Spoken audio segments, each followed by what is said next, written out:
Welcome to the Cross the Line podcast. My name is Carlos Smith, and today's episode is sponsored by Charlene's Home Cooking on 1136 East Blackstock Road in Moore, South Carolina.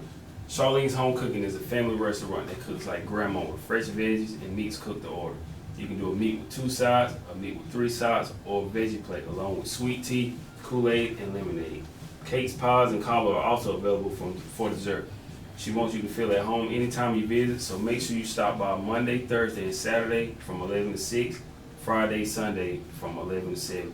Everything is fresh and from the heart, and she would love for you to visit her sometime. Now, we know things are a little different right now with the virus going on, so of course, if you do stop by, of course, it is takeout only right now. But nevertheless, thank you, Ms. Charlene, for being the sponsor for the Cross the Line podcast once again. But today, with so much going on, it feel like the timing of this interview was necessary. It was perfect timing. We have a very special guest with us today, entrepreneur. He's a pharmacist, philanthropist, the CEO of Premier Pharmacy and Wellness Center, Dr. Martez Prince. How are you? I'm doing well. What about yourself? Doing just fine. I just want to thank you. Like I said, this is the perfect timing with so much going on. A lot of information out there people are taking in, and kind of scary at times for a lot of people because they don't really know what's going on. So we're definitely going to talk about the virus. Thank you once again for having us here and up in Charlotte with you. But like I said, we'll talk about the virus and some more things. But first, let's start off with you, Mr. Prince. How was it for you getting into the medical field? Was it always your dream growing up? Well, I wouldn't say like always my dream, like from a child or anything like that. However, I have been in the medical field, or specifically in the pharmacy arena, since I was 16. I kind of, I tell this story about reading a textbook in class and talking about what exactly I wanted to do. And it was kind of like one of those check boxes where, okay, you check here if this applies to you, and then everything all kind of lined up to be pharmacy. And so from there, we had a black-owned pharmacy in my hometown. I'm from Fort Pierce, Florida. Okay. Very small town, and I kind of shared that I thought I had an interest in pharmacy with my parents. Then they set me up with Mr. Leith, now Dr. Leith, as a clerk there. So I started my first job in the pharmacy profession was as a cashier or clerk, making $5.15 an hour. So That's big. And were you so you are? Would you say you're a first generation entrepreneur in your family, or your parents entrepreneur? I know you said that they connected you with another entrepreneur as well. Yeah. So I am a first generation entrepreneur. To be honest with you, even during that time of working in an independent pharmacy, one of the things that grew my love for the profession was how much the community relied on Dr. Leith, like for medical advice or whatever it was. They kind of wanted to hear his opinion before they decided they would go to the emergency room or, contact their doctor. They kind of wanted to go in with the baseline knowledge of whatever it was that was going on with them. And when I seen that respect that they had for him, I said, you know what, I really admire this and I like what's going on. I think I kind of want to go into that path as well. So at that time, I did think that I wanted to own a pharmacy, but I went to I'm a 2010 graduate of Florida A&M University, where I received my doctorate. Okay. And at the time when I graduated, it just wasn't really, or it didn't seem like there was a market for independent pharmacies. Between the time when I entered college in 2004 to the end of my doctorate degree in 2010, the market had gotten really bad. There was independent pharmacies that were open, they were starting to close. It just didn't seem like it was a really good fit. It didn't make any sense. So that was like very far off my radar. And then I worked for a major corporation or a big box chain drugstore for 5 years. I was a pharmacy manager with them and everything. But one of the things that I realized was that even working in this area of pharmacy, of retail pharmacy, I couldn't affect the community the way that I really truly wanted to, like I seen Dr. Leaf do, and that was due to like the corporate limitations. And so that is what really kind of like sparked my interest into creating the ideal situation of what a pharmacy should be. Right. And that's why I opened Premier Pharmacy and Wellness Center in 2015. You know, when you say something is premier, it kind of sets the standards. Right, exactly. And so I wanted to set the standard of what I thought pharmacy should be. I worked in an underserved community when I was in the big box drugstore. However, although I worked in the underserved community, the corporation didn't necessarily care about that community.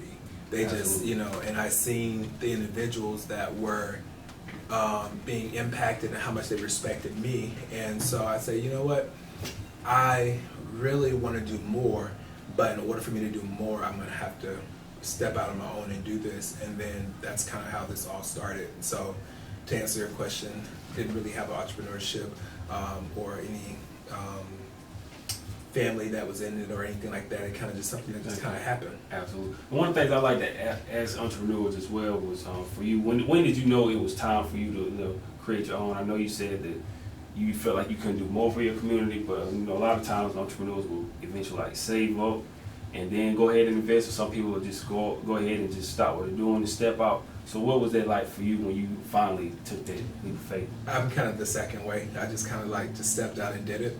But I knew that I would say that my last year in working for the big box drugstore, I was having this recurring dream all the time about, and I'm a big believer in like signs and confirmations and stuff like that. So I was having this dream that I was graduating from pharmacy school. And the crazy thing is, every time that I would go to graduate, they would get ready to call my name, and for some strange reason, I would always miss it. I would always miss my name being called. I was like not in line. It was crazy. And so I, maybe after having that dream about 15 times, I finally decided one morning, let me just Google, like, you know, what this means. Of course, that's going to open up a lot of people's opinion of what's what.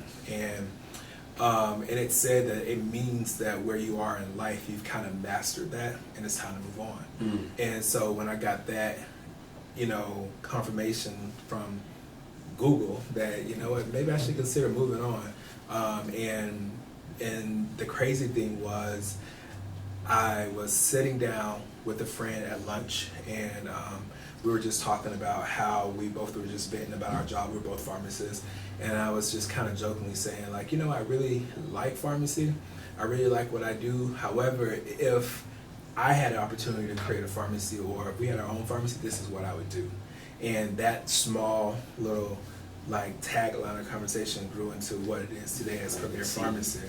And so that day, immediately, I was meeting another friend that night for drinks, and I mentioned to him that I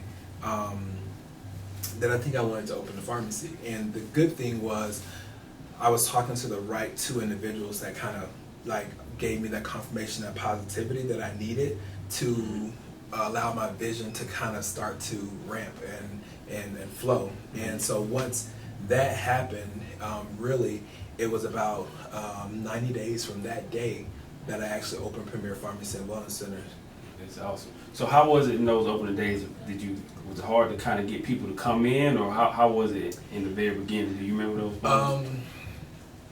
No, it wasn't. It was kind of a mixture. So one of the things was the financing of Premier Pharmacy and Wellness Center. So I strategically, where I was working before, was considered a conflict of interest to even like work for another, you know, pharmacy or whatever it was. So I kind of had to keep all that like a secret until I was ready to actually to walk away from my job. That was the only job that I've ever had. I was 24 when I graduated. You know, I had benefits, 401k, all that good stuff. So it was kind of scary, like, oh man, like I'm gonna walk away from this. This is what most people actually pray for, or whatnot. But walking away from that and starting to prepare myself for this job, I had to really take it seriously. And one of the things that I needed was financing. And of course, like there's so many strikes against you when you're trying to, a first-time entrepreneur, a first-time black entrepreneur trying to get some financing or some money from some banks or whatever, so that wasn't gonna happen. But what I did was I utilized my network of friends who we bought sections in the club with. Don't let it fool you that I'm just like, all about work and this and that, but I like to have fun. And so before that, we traveled a lot. We, bought $1,000 sections just to waste it and everything like that. So I realized that we have money that excess money right here within this little small circle that maybe I could, tap into. And so I presented my friends. I spent every day when I got home from work, I did some research, put together a presentation, about 40 slides. I invited all my friends over for dinner and wine, and I presented in my living room using Apple TV. And it was like, yeah, like you can chill out, you can sit down. I'm like, no, I want you guys to see this as something serious. I want you guys to take this as something serious. And leading up to that, I kind of just placed the bug in the air and said, hey, I have something that I want to share with you, and it's specifically for you. Save the date. And those friends came over, and when I presented to them, I got 100% commitment from them that they would actually help me fund the project. But going into it, I knew that in order for me to expect someone else to fund the project, I too had to be willing to make a sacrifice or to take a risk. And so I showed them what I thought I needed, what I was willing to contribute, and what I needed from them. And I also had a plan B in case it didn't work out for me with them. But everyone was on board, was able to get the funding together. I gave them 2 weeks. They gave me the checks. I deposited them, filed the papers, and next thing you know, we were on our way to actually opening the farm. To me, putting everything together, finding this. I had found the space even before I presented with them. I did all my homework from that perspective, but I was still working at a large retailer, and I really needed to work up until the date that I had in my mind when I was going to quit, because I wanted to be financially secure. I knew that walking away, I was not going to pay myself when I first started out, because I was going to be the biggest expense if I had to pay myself.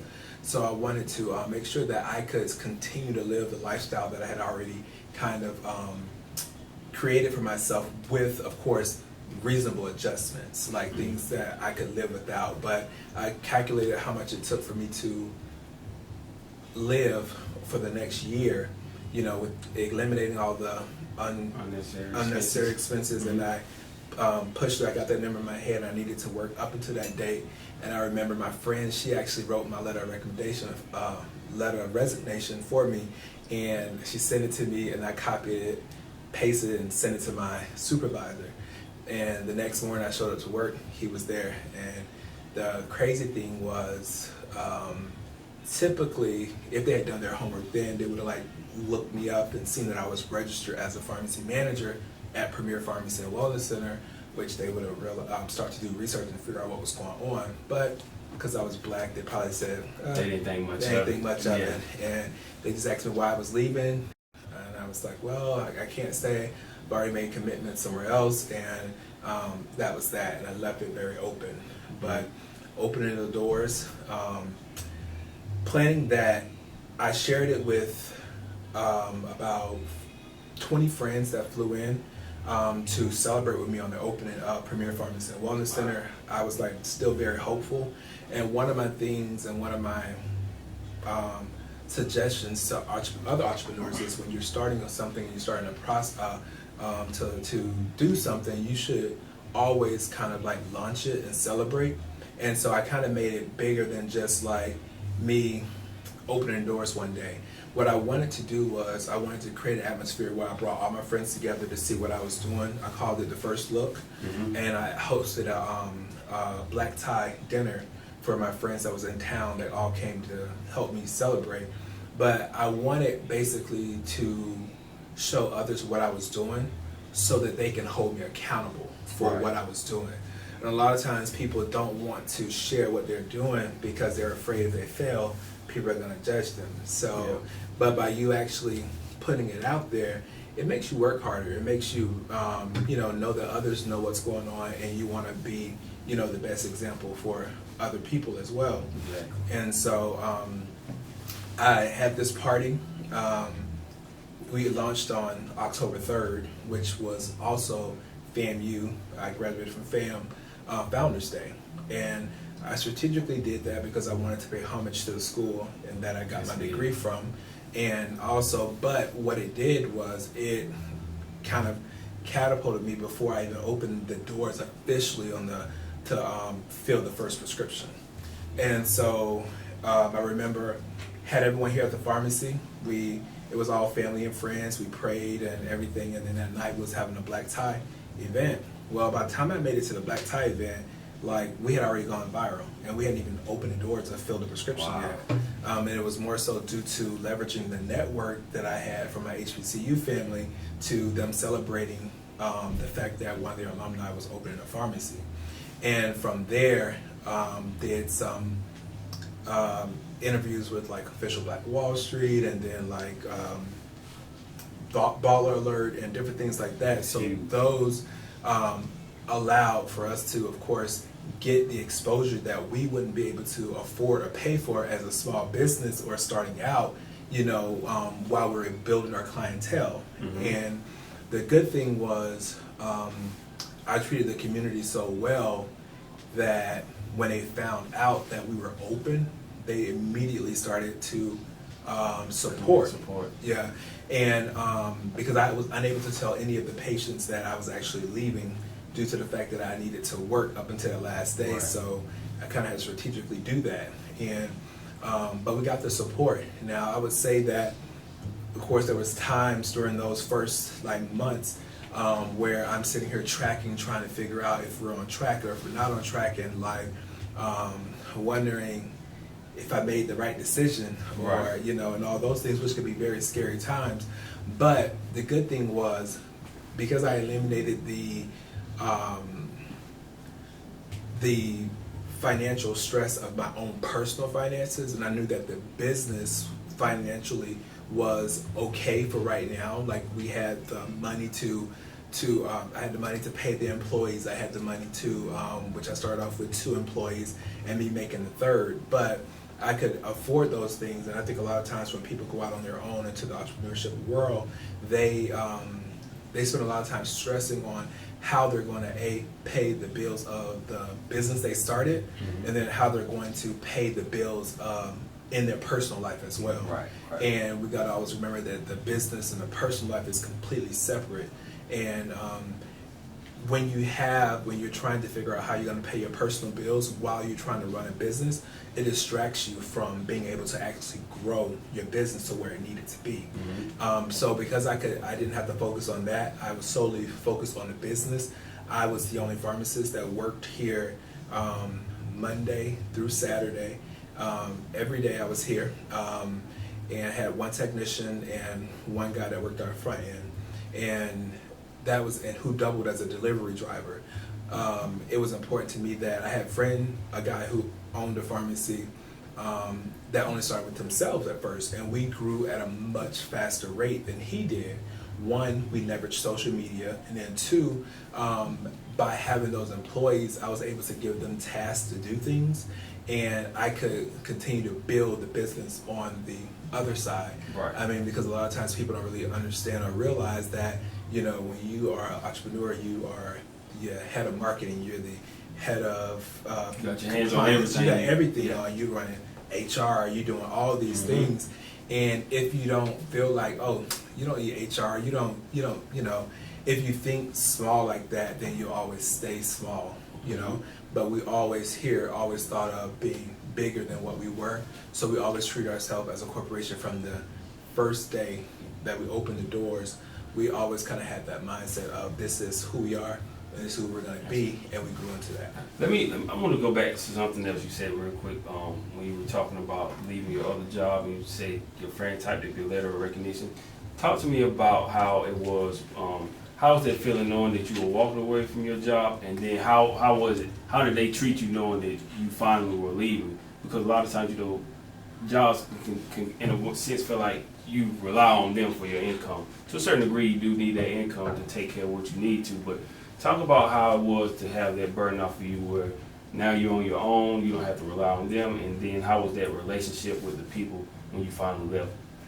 Yeah, so the thing he said was burden. That's like a definitely. I remember, I remember this like day very vividly. Like I only gave them a 2 week notice that I was resigning, and and that was 3 weeks before I opened the doors here. Mm-hmm. And I said I was going to give myself a 1 week break, and then I was going to 2 weeks before we opened, I was going to show up here every day. The hours that we were going to be open, like as if I was going to work, putting in the time here, getting to the place where I needed to be to open the doors. Mm-hmm. But sitting at that dining room table when I was reading over the letter of resignation that my friend had typed up from me, it was like my thumb was shaking before I hit send, from my cell phone. I'm like, man, this is crazy. But I knew once I hit send, it was gonna be over. Mm-hmm. And then it kind of like was in the back of my mind. The rest of that night, I kind of had like, uneasiness in my stomach, butterfly. However, the next morning I woke up and I opened my eyes. I felt a huge sense of relief, and I was at peace, and I felt like a burden had been lifted off me. And so from there, I knew I had made the right decision, and I kind of knew before that because everything was like going right on target as within reason. So that's to all the listeners, knowing that things are not going to go exactly how you try to plan out everything to the day and all that. It's not going to go like that, but I mean within reason, things were lining up the way that I envisioned or had written them to be. And also sometimes when things don't line up the way that you think they should, you got to sometimes check your research and make sure that you actually did all the research that you were supposed to do. Maybe you missed something, so that's why things aren't lining up exactly, and it's okay. You throw that back in there and get back on it. But I definitely felt relief.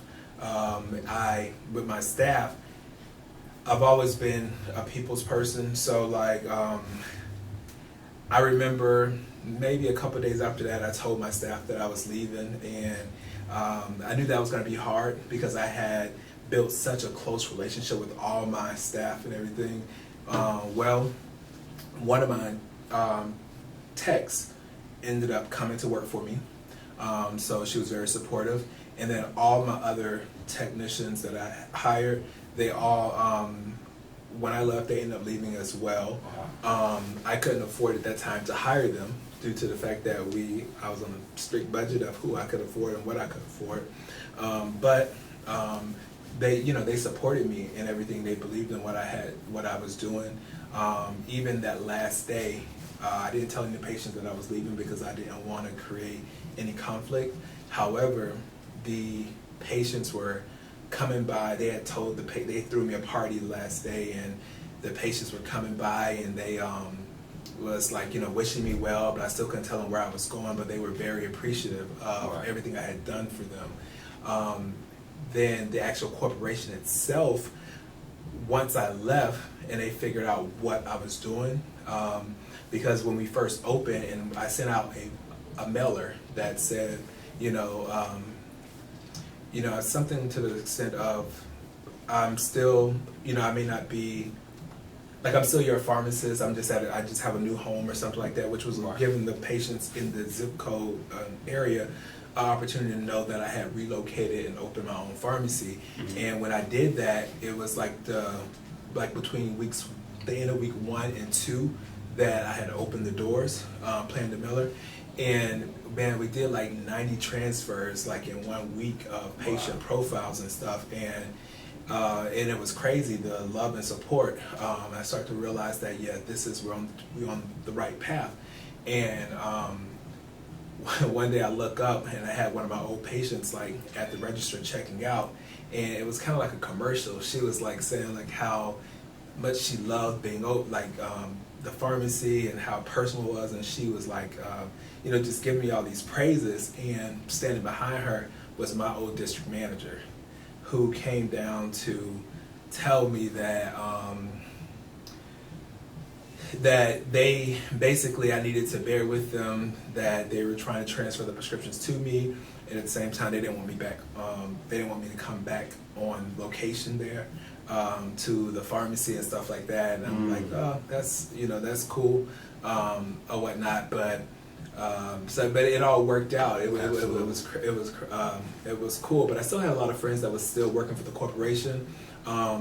That would tell me that my name came up on conference calls for like the next 2 years. Wow. As to like the impact that I had made and everything, and how they thought that I was taking a large volume of the business from the area in which I used to work at. And it's because it's something out of the norm that we don't necessarily see all the time. Mm-hmm. And I think that speaks a lot about your character as well, because how you treated those people while you were there at your other job and how they finally transferred over, that says a lot about you and how you treated these people. Because I always say people will always remember how you made them feel. So if you make them feel special and welcome and like family, they'll do anything for you, and like they were just able to like transfer over. So I think that speaks a lot about you as a person. And speaking on jobs as well, it's like you said, that burden. I remember recently speaking to a young lady, and she was telling me, one day she just was at home and she just broke down crying because she was in a place of like where she knew she had to go back to work, and she was just so unhappy at her job. And she was like, she just, I think she was like 28, 29, and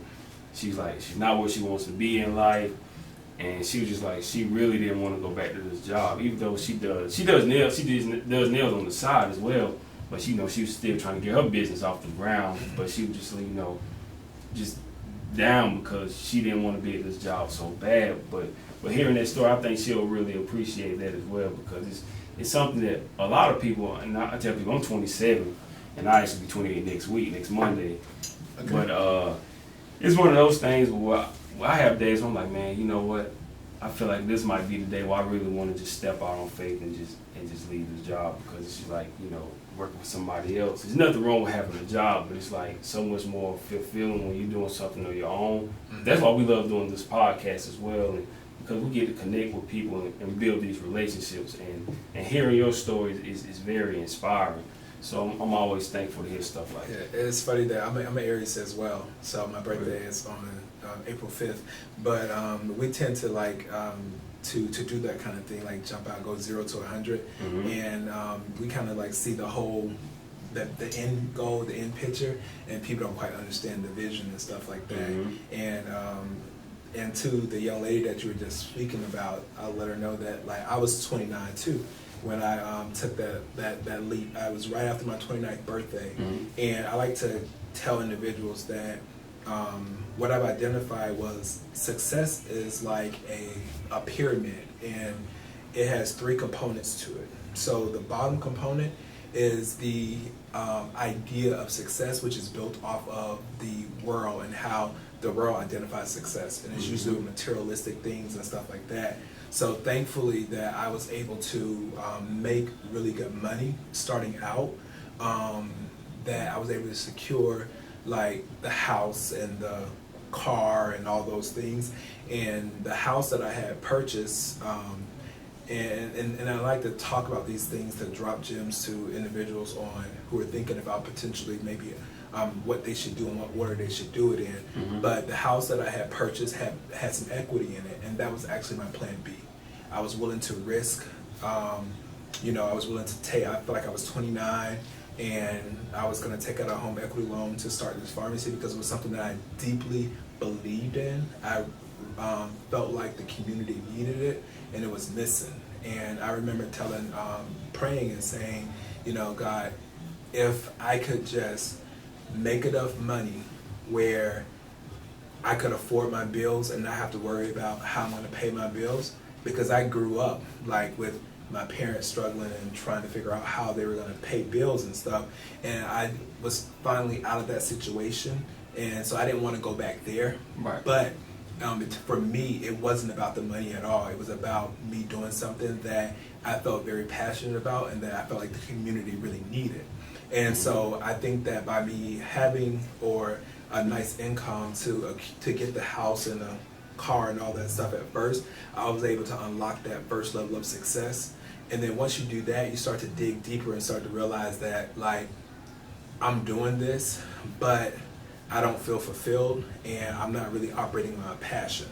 And so that's where I was at that point when I opened the pharmacy. I was like trying to figure out like how I had met society's definition of success, but now I'm trying to figure out how do I feel fulfilled.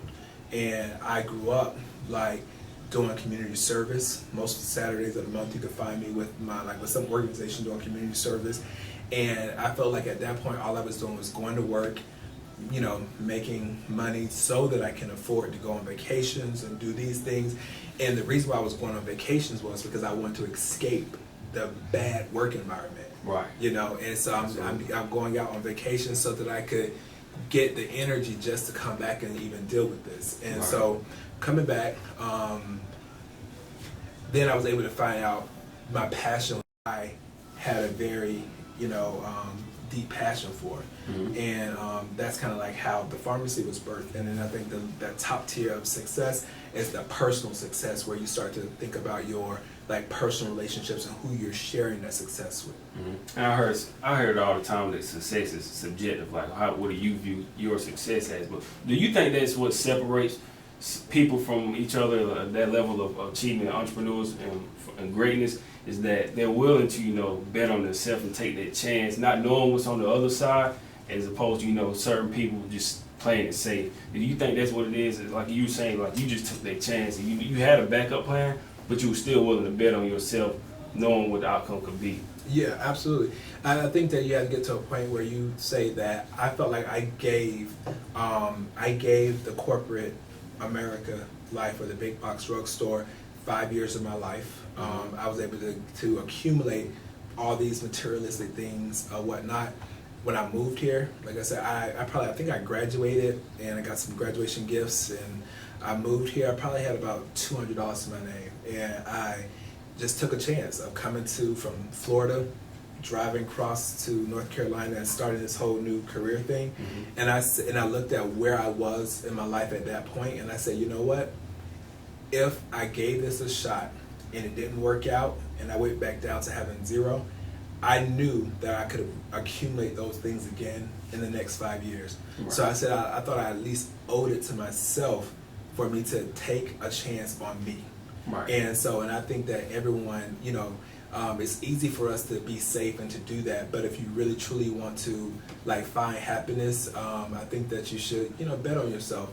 And I'm not saying that everybody should be an entrepreneur, because they can't, right. Because you know, we need people to work, you Absolutely. know. However, I think that, you know, you should take a job. Maybe it's, you know, you want to support a friend who's an entrepreneur and you want to go and work with them, you know, because your passion aligns with what they are doing.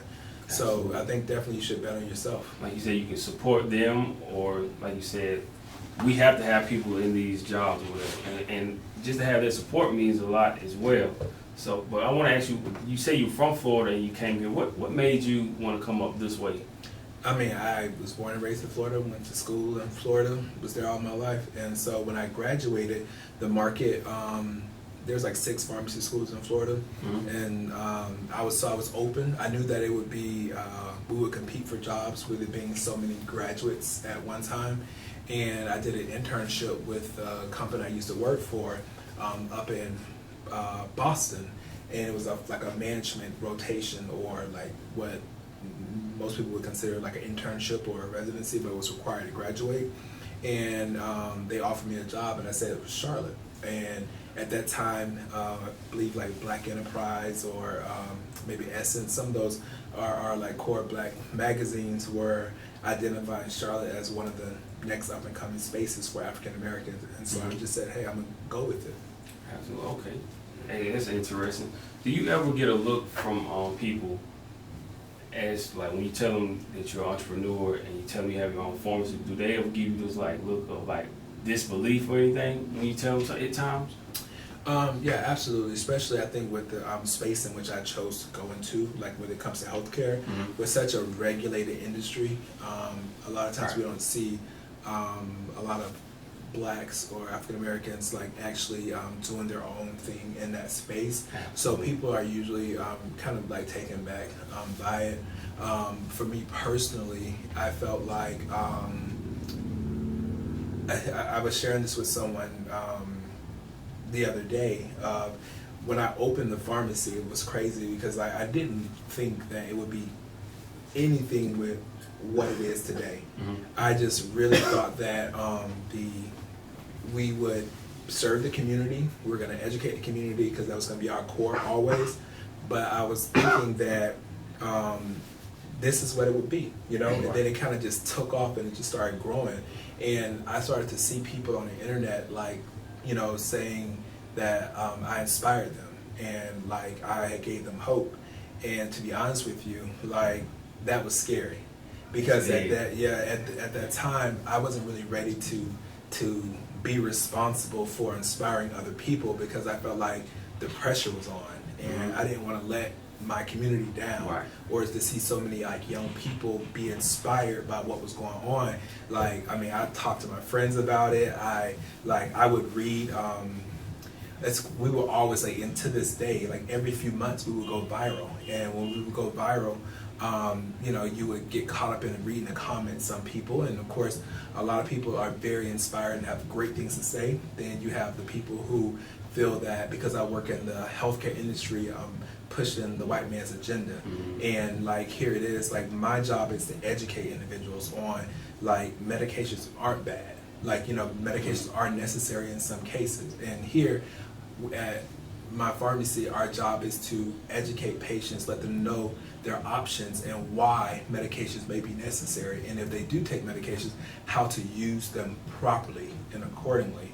You know, so you would find yourself like caught up in those comments sometimes or whatever. Of course, never respond, but you know, and then after a while you just stop reading. My friends always say, don't, you know. But it's hard sometimes to not read those comments because it's some of them are interesting, like you said. You get some of them make you laugh, some of them will upset you. But it's those, like you were saying, that when people tell you that you're an inspiration, that makes you feel good. And like, even with us, like people inbox us and say, hey, ask questions about how do you start a podcast, or we love what you're doing. Like people, and sometimes like the people that you don't even know who's watching. I remember recently a guy came up to me and told me he loved what I'm doing. One of my old classmates, and another guy, they were like, man, we're proud of what you're doing, just keep going. And people I didn't even know were watching what I'm doing. And it just makes you feel good to know that you're inspiring people. Maybe they want to try this, you know. So I'm all about helping people out and giving them a helping hand and sharing advice with them. Because I mean, you never know. It's all about, for me, it's all about a greater purpose. You know, pulling people up and showing them that they can do something. And absolutely, and I think that when you have that mindset, like it's crazy the limits in which you will go and how far you will go. Like I tell individuals, like I like to say that I'm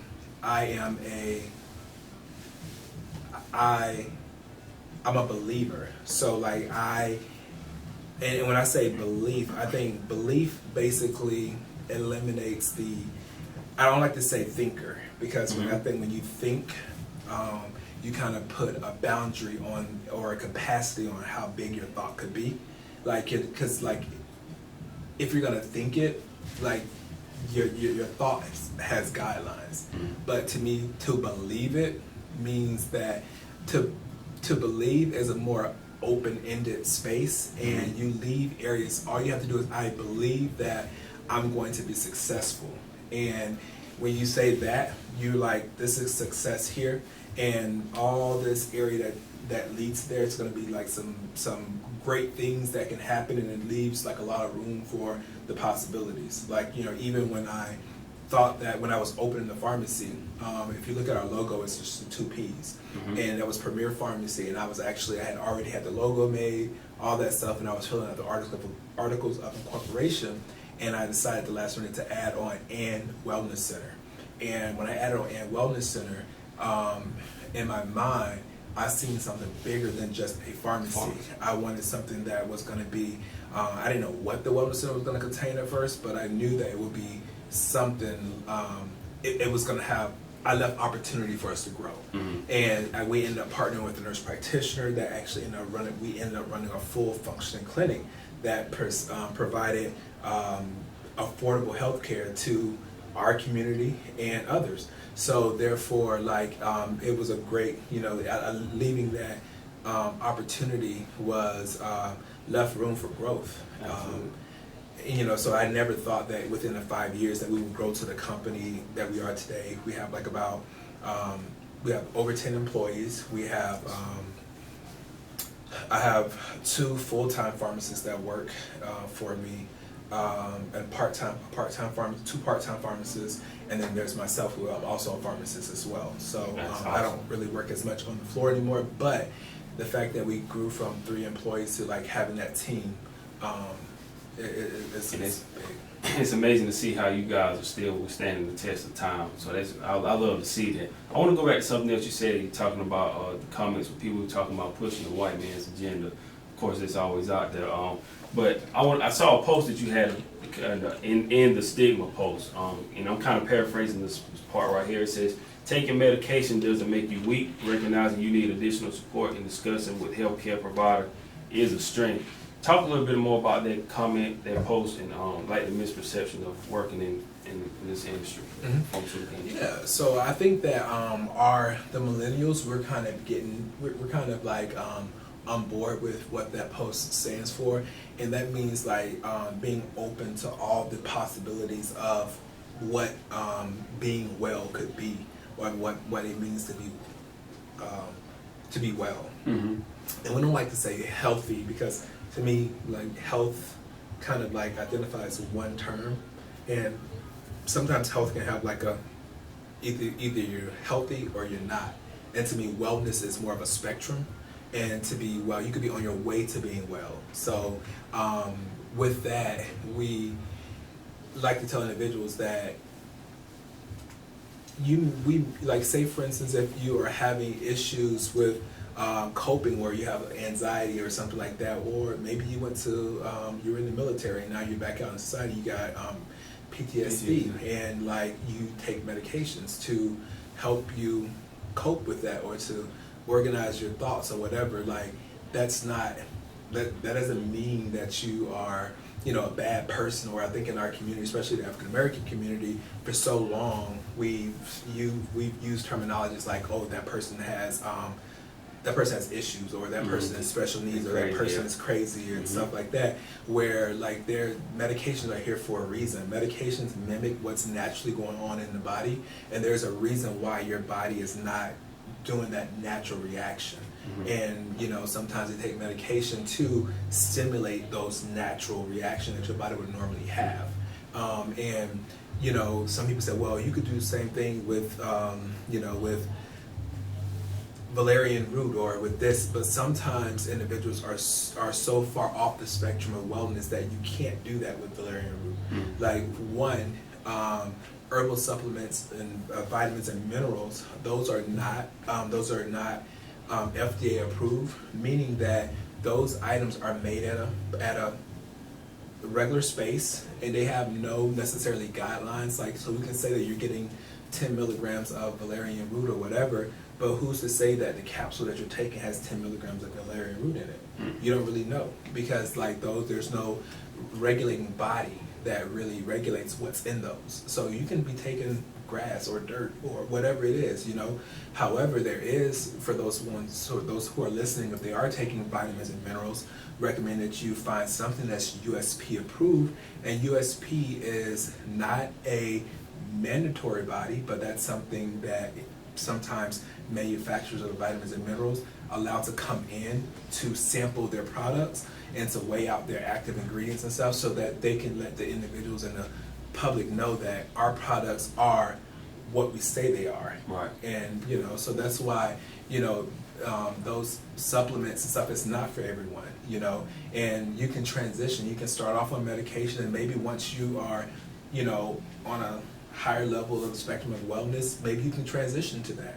But it's not, you can't do that, and you can't, because that's why we have individuals who are uncontrolled when it comes to whether it be their blood pressure, mental health, whatever it is. People are uncontrolled due to the fact that others around them are saying like, this is bad.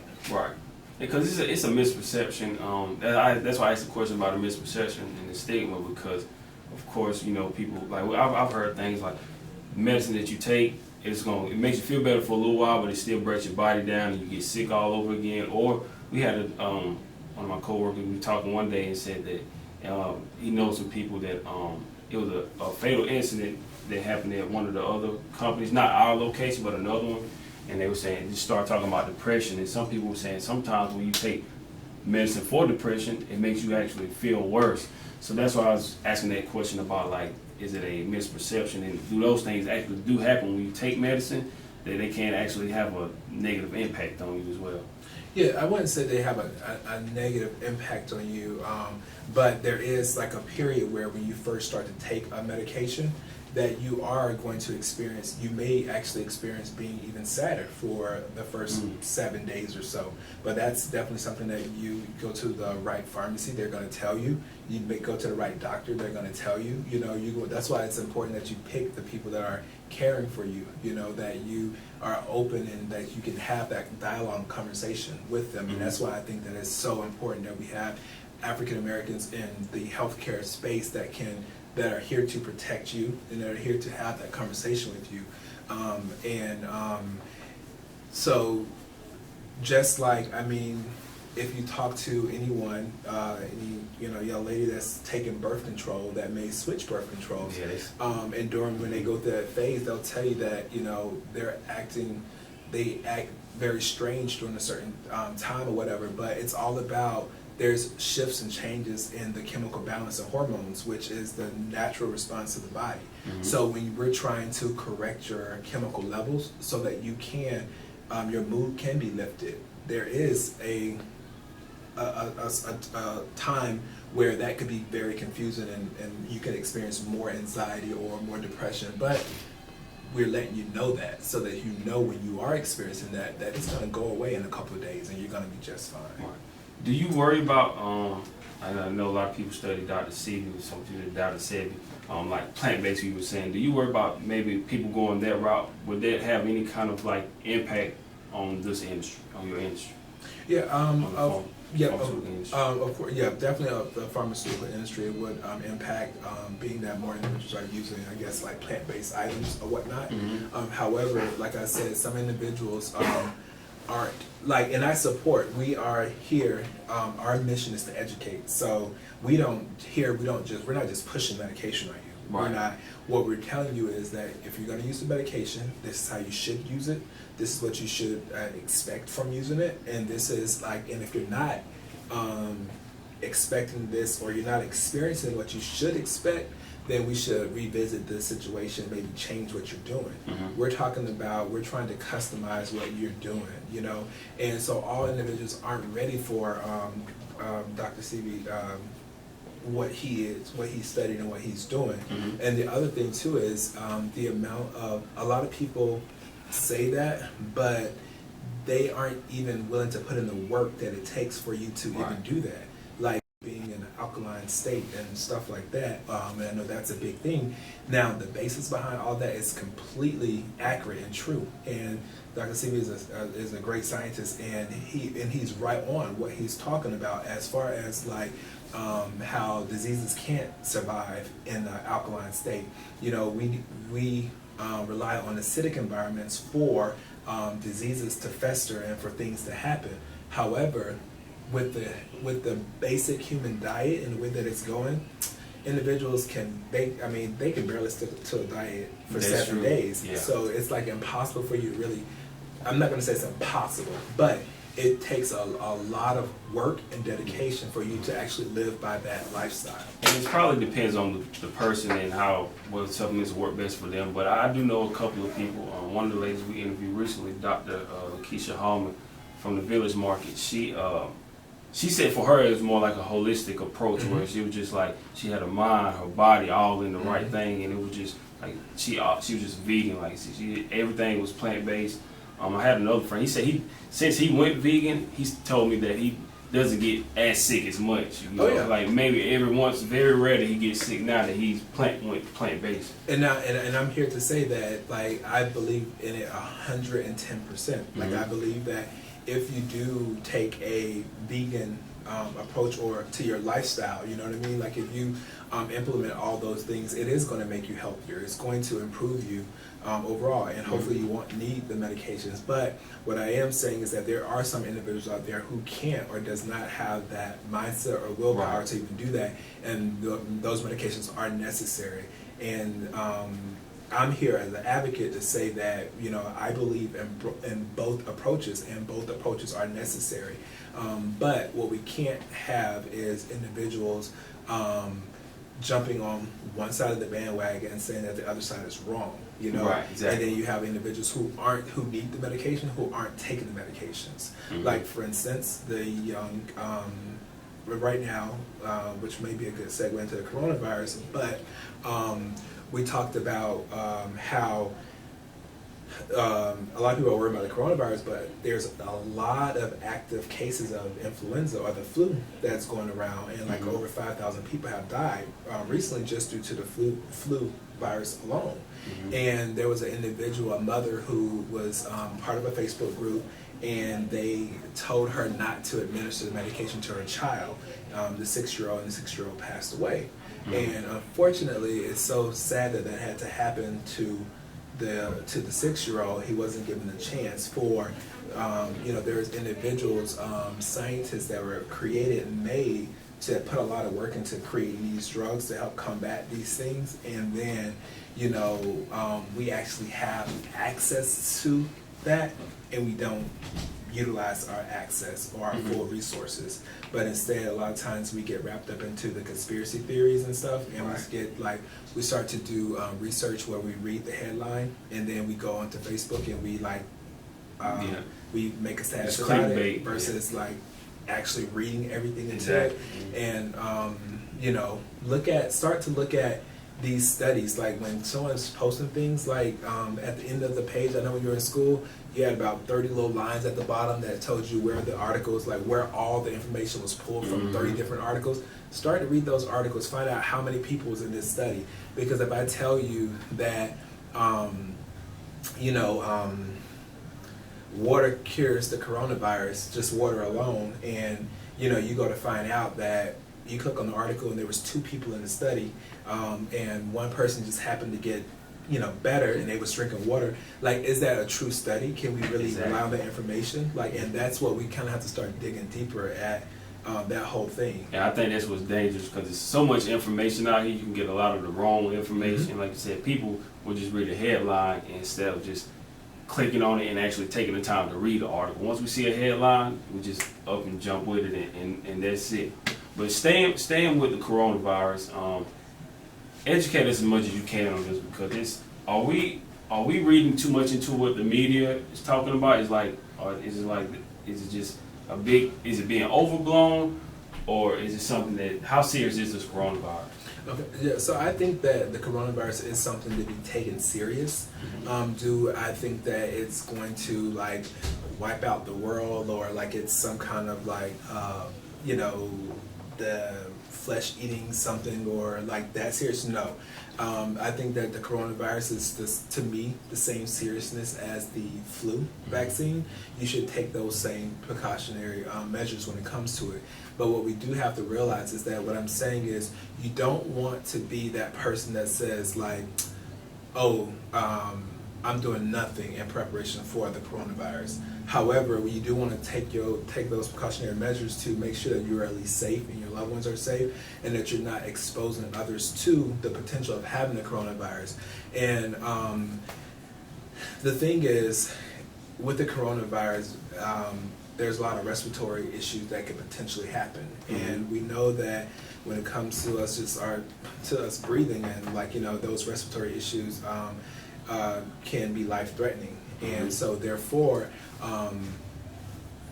the quarantine is not because I think the media is making it seem a lot worse than what it is.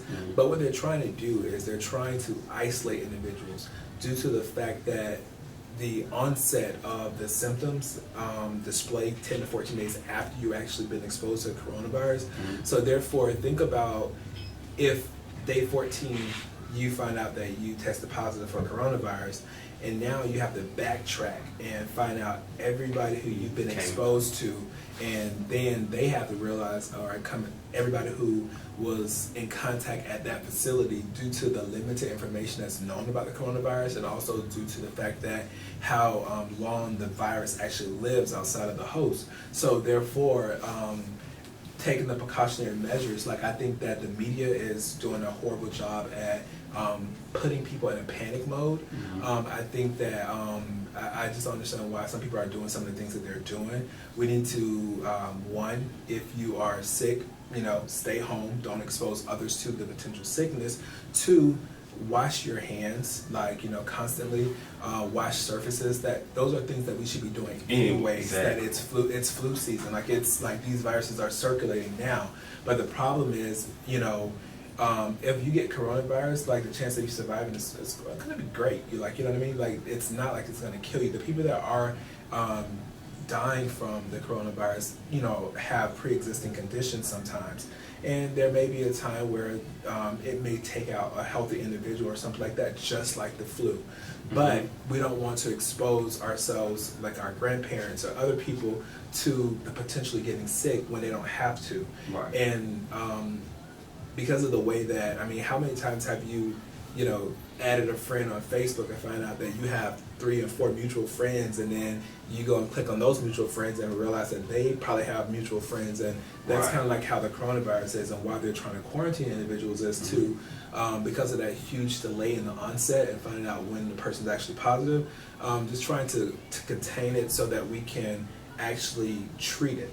And take care of those individuals and stop the spread, slow down the spread. So it's kind of like another strain of the flu, in a way? Yeah, exactly, except for it has some pulmonary respiratory problems, but you can experience those things with the flu as well. And it is possible for individuals to have the flu and coronavirus. It's like a lot of, the possibilities are out there, but the thing is, we can help ourselves by making sure that we are boosting our immune system, that we are staying healthy. These are things that we should be doing anyways.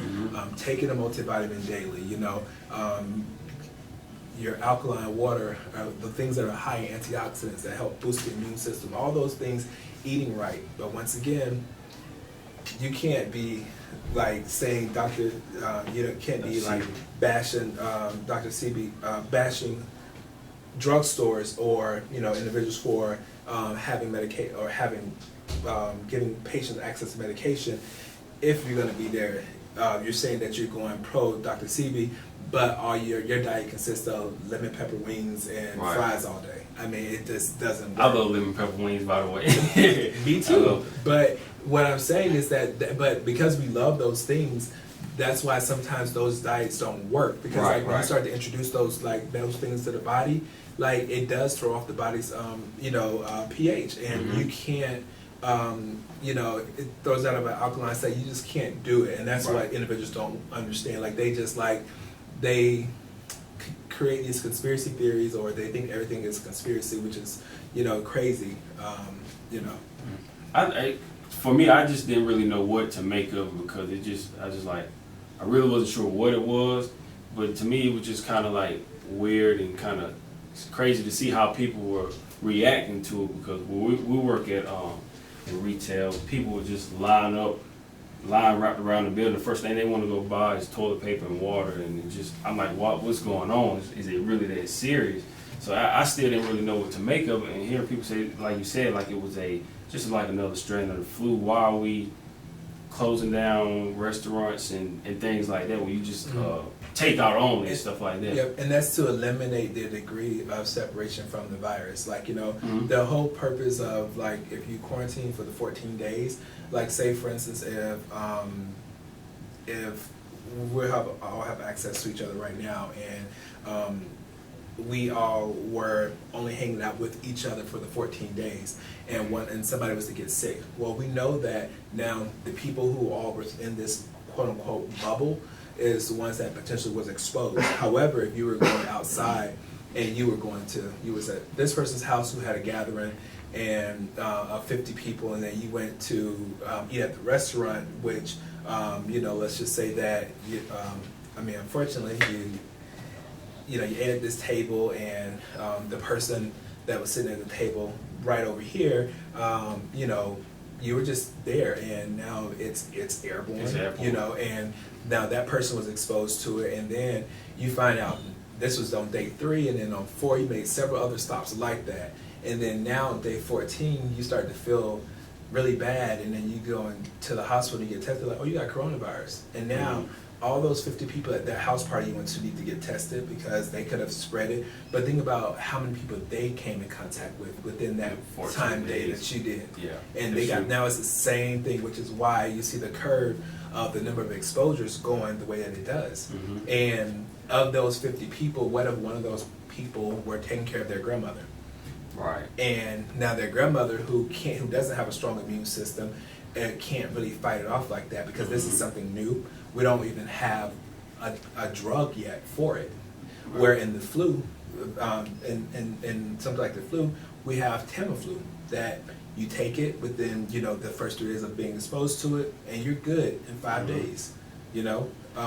So are we? Sorry to cut you off. Are we preparing for this properly? Because I've been hearing things about people not having enough tests to test people for the coronavirus. Are we actually preparing for this like we should be? Yeah, I think that if we stay home, especially right now, then we'll cut down on the number of people that need to be tested. Because once again, so now you were here and you went to the house party, so that's 50 tests we got to do here, hopefully, if you can get in contact with those people. Plus the 50 people where they went within those days that it took for you to identify that you actually had coronavirus. You know what I mean? So now you're increasing to the point where eventually everybody would have been exposed to it, and everybody would have to get tested. And if half of the people had respiratory problems where we need ventilators for, we would not have the capacity to treat those people. Right. Which is why they're trying to quarantine people to eliminate the possible contact with the virus. And so it makes complete sense with why we need to do that, and it's not, the conspiracy theory and stuff like that, all kind of crazy stuff. More so, maybe the economy is going to take a huge hit with what's going on, now. And people like myself, we are here to serve the community.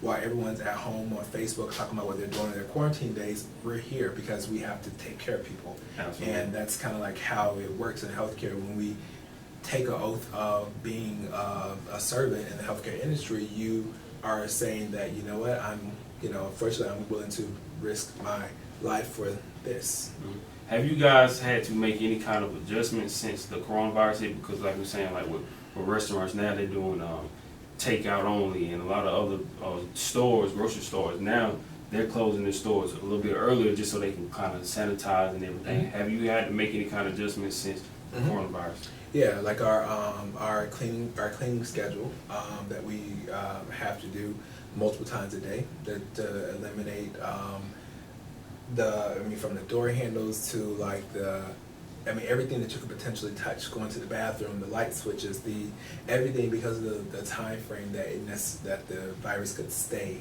on those surfaces. So yes, we've increased our curbside service. So we've asked patients who are sick to request that we bring it out to the car versus coming inside. We've also, all of our senior patients, we do free delivery anyways. We've prepared all their medications to try to eliminate them from having to come out. Also, we even put together some food baskets for our patients, free of charge to them, because we're very big when it comes to community service here. Mm-hmm. So when you are a patient here, you are our family. We talk to these people.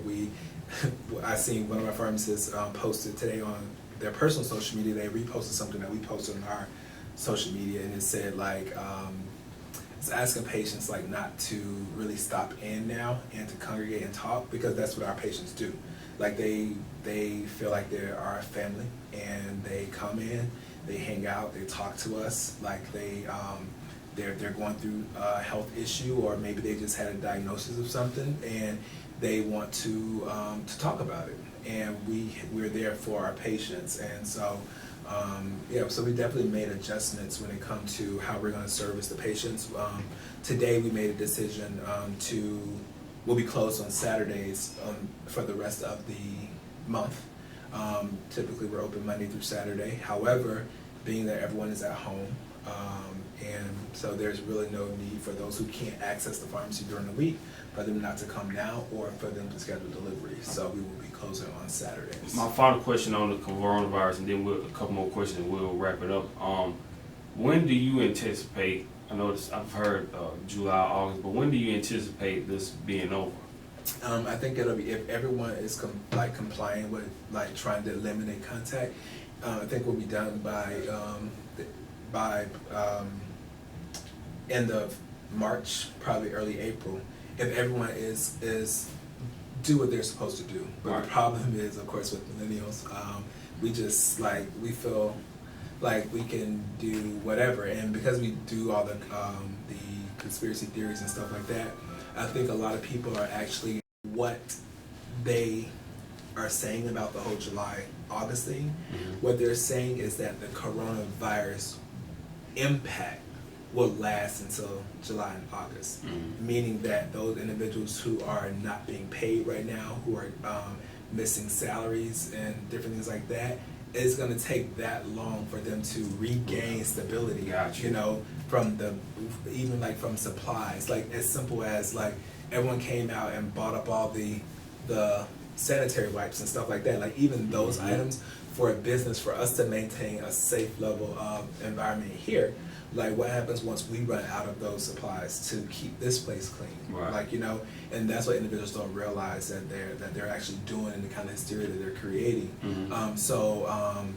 That's what I think that they mean by the July, August thing, is that it'll take that long for us to fully recover from but I wish they would, in the media, would explain that better instead of just... The media is here to make money. The right. media is here to report, to get you to tune in, and that's why a lot of people don't understand that the media has a job, and their job is to excite, and right. that's why even I know our community was in outrage with Gail King and her conversation of the Kobe Bryant. Yeah. And at the same time, they got to realize that she was working, and that's her job, is to create dialogue. And I'm a big fan of the Breakfast Club. They have some of the craziest topics, but if you ever notice that there's 3 people in the room, you have one that's left, one that's right, and one that's neutral. And that's how you create great dialogue for listeners. It doesn't really mean that the person who is actually doing the dialogue actually fully 100% believe in what, that's their side of the case, but they're just showing you how you can believe in something completely different, and I think that, once again, as our people, we have to realize that we need to do research more, and we gotta start making decisions for ourselves, and everything. We hosted Oprah in January here at the pharmacy, and a lot of people were bashing her about the trials and everything, and Harvey I think Harvey Weinstein and stuff. And I think that, once again, everyone has to, until you ask questions personally or you do your own research, you don't understand why. Right. And I personally don't know why she chose to do certain interviews with certain people, but I do know it could be because certain people she had access to, or it could be because she personally felt some type of way about these particular people because they reminded her of what happened to her. Right. Because her, people were, or what happened, were black. Absolutely. It could be so many different things, and I think that as a culture sometimes we get into the habit of like quote unquote canceling people and doing all kind of crazy stuff. Yep. And I would say like even as a business here, like I told you, like how many times we've gone viral. We like my team, it's so like part of our norm now that we know that when we go viral that we're gonna have all these crazy like these mentions and stuff like that, people that say they're going to support and they're going to do all these things, but we don't follow through. How many of them actually do it? Mm-hmm. Yeah, we don't follow through as a culture. Right. So like it's like pointless. But I mean, it goes on and on. Like sometimes, I mean, I have a lot of thoughts on some of these things, but which this conversation, I probably even this interview, I share more or touch on more controversial topics than I typically even do or like to do. Right. Just because once again, I just don't have time to go back and forth with. But a lot of these topics divides people. There's so many things that you try to stay away from. Yeah. So I've learned to just like speak very surface level and sometimes I understand why sometimes people just click on that live button and go live and talk about why like I even share it here, like when this pharmacy, like Premier Pharmacy and Wellness Center, was strategically placed here in this community for our community. And I think sometimes as a community, like some of our people think that we deserve, well, they'll say that we don't deserve less, but they accept less. Like, for instance, like the store I used to work at, like one of the things that drove me up the wall with that store was the fact that like I had a doctorate degree, I came to work every day, I'm like serving the patients and stuff, but I couldn't even have a clean bathroom to go to the bathroom in whenever I was ready to go to the bathroom. Right. And it's like those are things that people take for granted, but you know, when you're thinking in your mind, like you always create in your mind that when I graduate, I'm going to go to school so I can get a good paying job, so that I can be comfortable, so that I could like, you know, have a nice place I can go to work at and blah blah blah. That's what we think. Right. But you're put in these situations where like I had a home store that I was the manager at, but I would fill in at other stores, you know, around Charlotte, so that I could make extra income, especially when I was planning to make my exit. And I could see the condition of those like stores and how they treated, depending upon the neighborhood that they were in and the population. Like, you know, we were always understaffed at my store, and it wasn't because of like we didn't have people that wanted to work. It was because they didn't allot you the budget or hours to hire people. One of the straws that broke the camel's back was we had maybe a homeless individual or something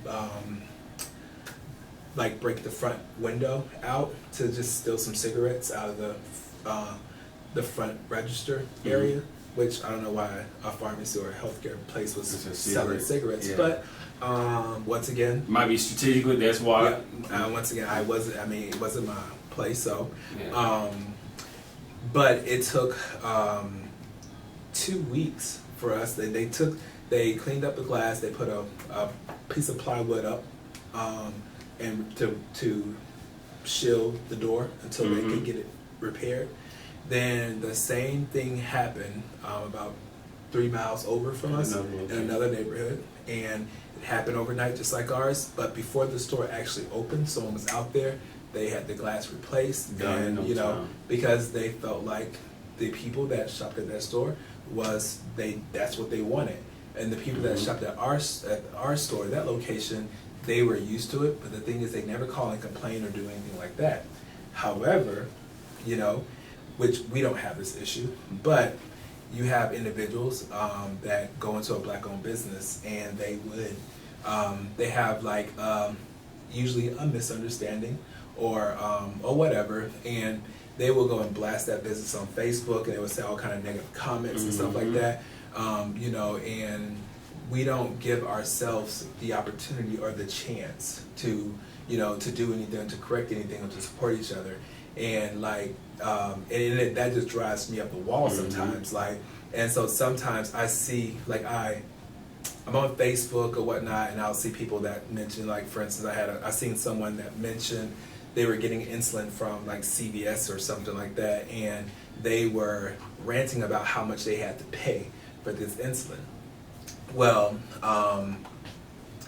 if you sell the insurance, your drugs are going to be the same price regardless of where you go. If you're paying like cash prices of whatever, we've been proving that our prices are cheaper than a lot of other people, you know. And so I battle sometimes with like, oh, do we go and rant and rave about how our community, like, you know, don't support the pharmacy or blah blah blah, you know, they go back and forth. But you know, I find myself, I'm like, yeah, then people are going to think that you are ranting and raving about the fact that people don't support your business and you know, stuff like that. But it is not even about that. Like, it's about the bigger picture of you creating something for your community. And imagine the power that it could have if everybody supported that. Absolutely. That like, I'll tell individuals, like, you know, we're not, and I don't say this to even be, which is why I don't get involved in the Facebook posts and stuff like that.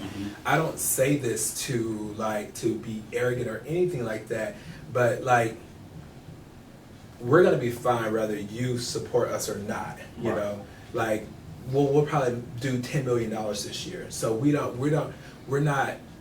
This isn't about us not being able to survive because you don't support us, but this is more so about the fact that imagine the impact that we're able to make on the community here, like, and the individuals around us. And if you have to utilize a service that is very necessary, why can't your grandmother have one of these in their neighborhood that they can go and feel comfortable with, and the people can relate to them and tell them about, you know, why this may be happening to them, you know? And we make so many excuses as to why we can't support. Oh, because they're all the way over here. Oh, because they're all the way over here, you know, whatever.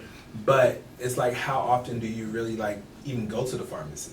You know, so it's like it's the crazy things like that you experience over the.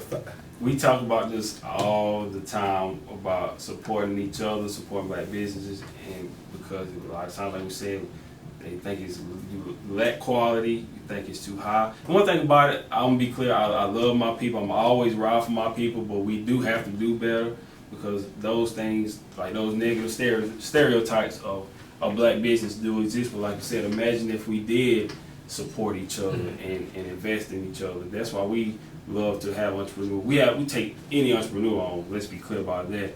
But of course, we definitely like to see our people that are entrepreneurs, because we want to push it to show people that that we can create our own opportunity. We can create businesses. We don't always have to be an athlete or an entertainer, because most of the time when you see us on TV, that's how they portray us, as athletes or entertainers. And no disrespect to ESPN, but one of my issues I started to have with them was all the time was when they show those stories of certain African American athletes. They always come from a broken home, or somebody was in prison, or something like that, to their narrative, and it betrayed us. It's like, man, we always come from dysfunction some kind of way, and that's not the case. But like I said, we definitely have to like support our black-owned businesses, and that's why I was like, I appreciate you inviting us and having us on, because that was so important to have you on today. Yeah, I mean, absolutely. I mean, I would, and I make it my mission, like you said. We welcome everyone. Our clientele here is 50-50, you know. However, like, it was created, you know, for our community specifically. But of course, we love and welcome everyone.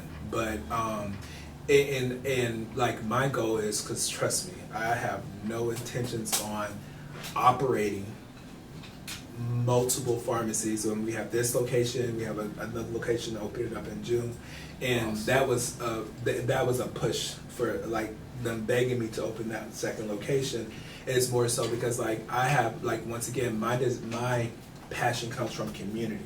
and it's a lot of work. But however, I do working on the franchise model of this, basically affording individuals the opportunity to start these in their community, so that we can have access to healthcare and access to services like we offer here. Because imagine if you don't live in the same city as your grandmother and she came to our pharmacy and we delivered to her this week eggs, bread, butter, cheese, fruits and stuff, so that she did not have to go out into the grocery stores and fight with other individuals on for all those things, and it was free of charge, not because it's because those individuals are our family.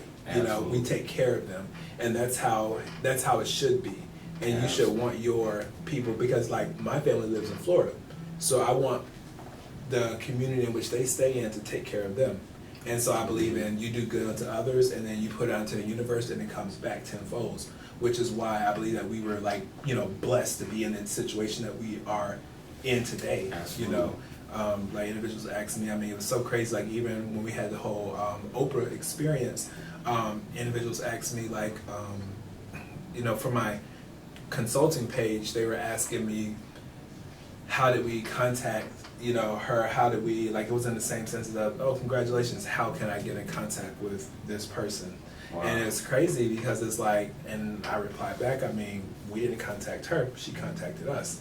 So you just continue to do what you're doing, and if it's meant to be, it's meant to be. Absolutely. And that's the challenge that I tell individuals. And then even for those individuals who don't believe in the black-owned businesses, just to make sure that we're doing our part, that even if the price is a little bit higher, the room that we're sitting in today, we had 3 contractors come out to get quotes.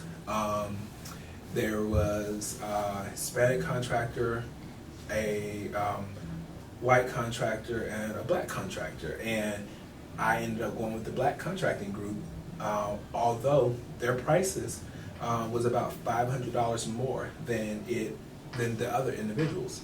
And so I did that. I never told the individual exactly why or what, but when he asked me on the exit survey, he said, so how was our pricing? Where did we come at in comparison to the other groups? And I said, well, you were actually higher than the other groups. I said, however, I wanted to support you. I understand that your business is about a year old, and the cost cuts and the discounts that you're able to offer comes with the volume that you're doing. Right. And if I don't support you, you'll never get to the volume where you can offer those lower prices and discounts.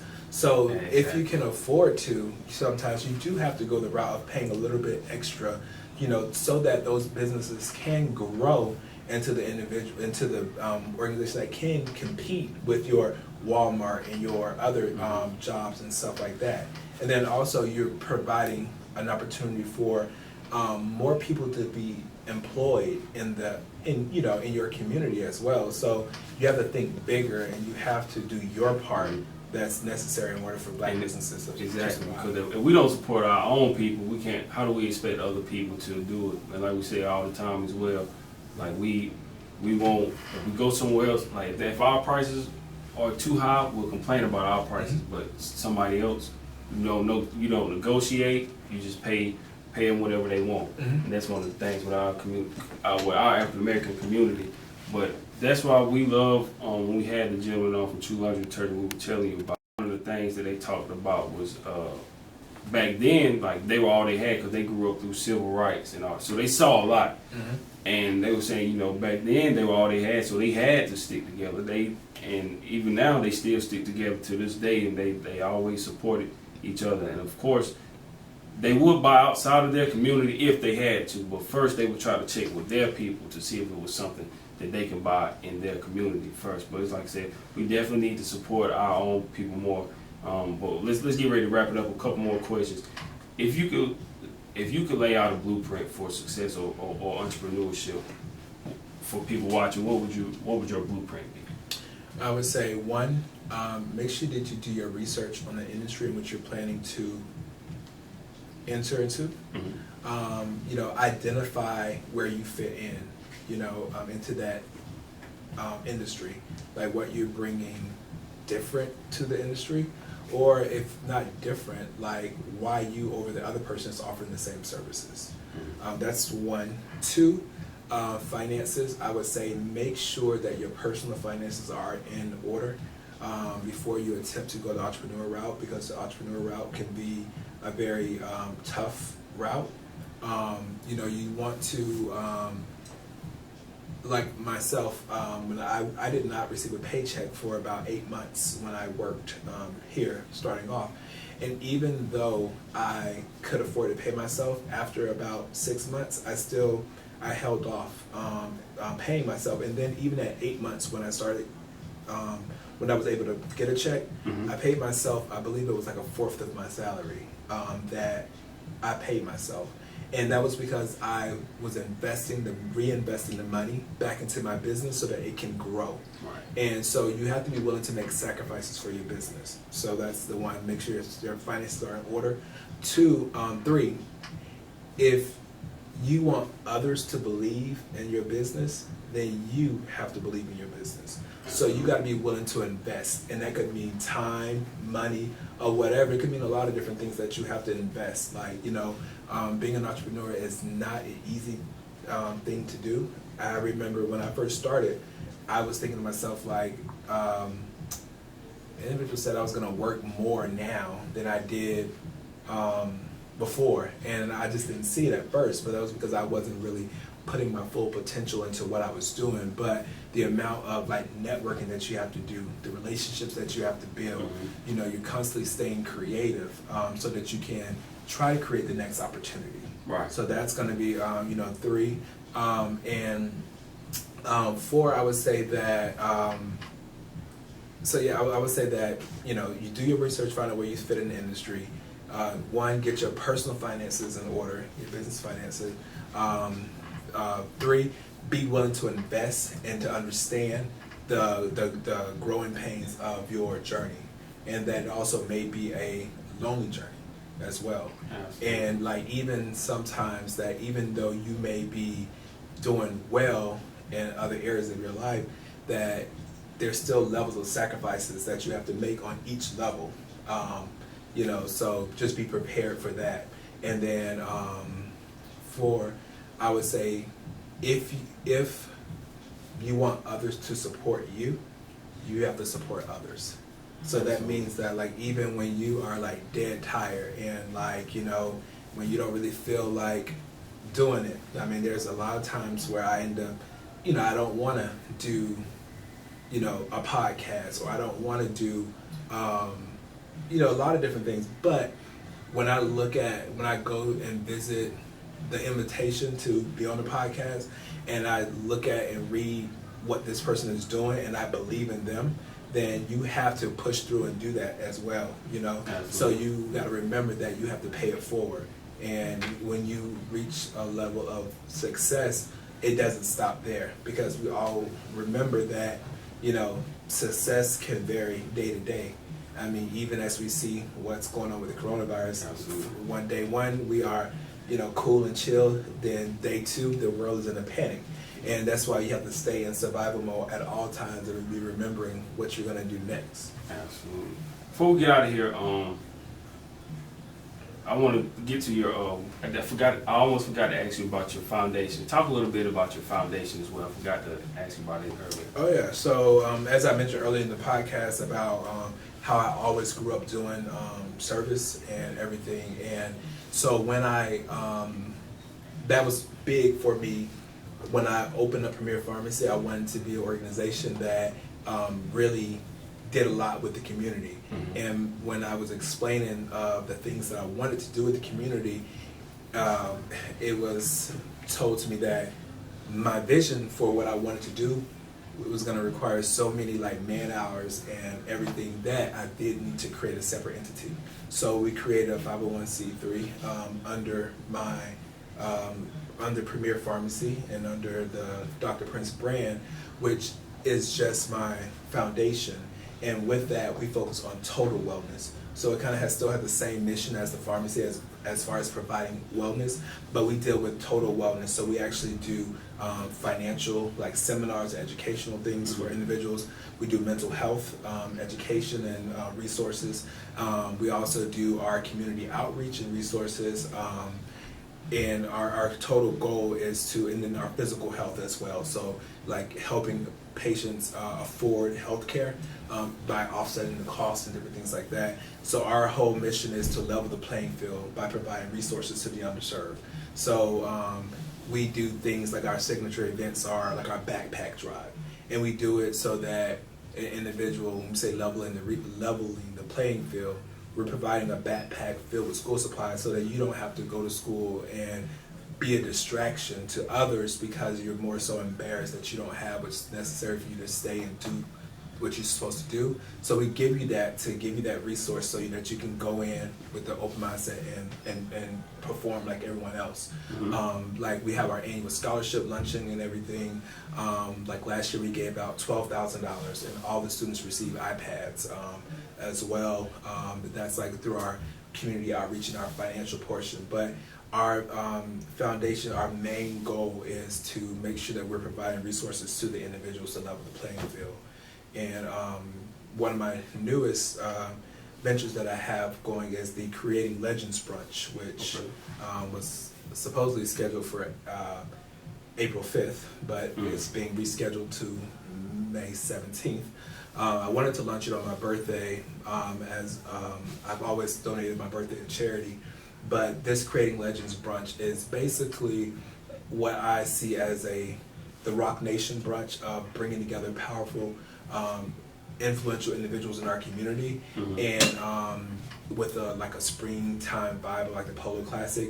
But 100% of the proceeds is going to charity, and it's called Creating Legends because the charities that we chose are all pouring back into the community of bringing up our younger generation so that they can be the legends of the future. And so we have like a social, criminal and social justice fund. We're doing Thurgood Marshall College Fund, which we are giving to their scholarship fund for HBCUs. We are dealing with the Piedmont Sickle Cell Foundation as well, and then my foundation with our scholarship fund as well. So that day I'm bringing together over 200 people to brunch and just have fun and to give back to charity, because I try to get individuals to realize that it's our responsibility to make sure that the generation after us is prepared and okay, and to continue what we're already doing. Absolutely, I love it. That's all about. It's about doing it for a greater purpose and investing in, like you said, the future generations to come. My final question, and we'll wrap it up. What is your ultimate goal? My ultimate goal is to just basically be a beacon of hope to the community, that to aid in the community and the growth of our community as we see it. Like I think that so many individuals growing up pour into me, and I'm like so thankful for that. I don't think I would be where I am if it wasn't for individuals that have, like, that maybe gave me $50 while I was in college that helped went to my electric bill and different things like that, because those financial hardships, those different things are distractions to helping us be our best self, which is why I ask the people going down the entrepreneur route to eliminate those distractions. But so my goal is to just at least be a resource or a sense of what the possibilities are. Me coming from just a regular family, and being able to just to do what I'm doing. Like I hope that it demonstrates to others that basically your possibilities are endless. Like, you can do whatever you want to do. Absolutely. And that's why I share with the fact that no, I didn't come from a family of entrepreneurs. I didn't always have a big dream of owning a business or anything like that. It's more so like I believed that I could do it, so I did it. And I think that it's nothing special about me, it's about your self-determination. And if you want to do it, you can do it. Now, it may be more challenging for you, and you may not have access to all the resources like what I had access to at that moment. Mm-hmm. But I also, as you said, it was about me creating those relationships along the way, making individuals understand and believe me. And so I built my personal character, reputation, and credibility that allow individuals to go on the journey with me. Absolutely. Dr. Prince, I want to thank you. This was very educational. I love hearing your story. We've had over 50 interviews, over 30 plus hours of content, but I think you were the first one as owner of a pharmacy. So that was great, because we've had authors, and we had athletes, we had restaurant owners, we had a lot of people, but this is the first one as a pharmacy has your own pharmacy on this platform. So I really enjoyed this. This was very different from all the other interviews that we've done, very educational. I know people will enjoy it, especially with everything that's going on now. So, of course, they'll definitely, anything they need to know is in here, any information. So, before we get out of here, can you please tell everyone how to find you?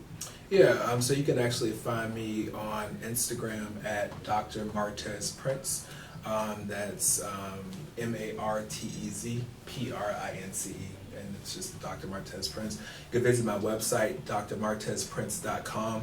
If you visit my website, you can click on links to the foundation, which is Premier Foundation of North Carolina, the pharmacy, which is Premier Pharmacy and Wellness Center. If you Google us, it will come up. We've been featured in a lot of different articles, and I just ask that you read the services that we actually offer so that you can see what we're doing for the community, and like how we are trying to end the stigma of by encouraging individuals who do take medications to use them properly. Absolutely. Well, I hope you guys enjoyed it. This has been a very educational and inspirational episode of Cross the Line Podcast, so make sure you guys check this out when it releases. Actually, and you can find us on Instagram at CarlosSmith92 and Cross the Line _. So until next time, keep chasing dreams. This is the Cross the Line Podcast. Thank you for listening. Hey, I'm Dr. Martez Prince here with Cross the Line Podcast. Just check us out, Premier Pharmacy and Wellness Center.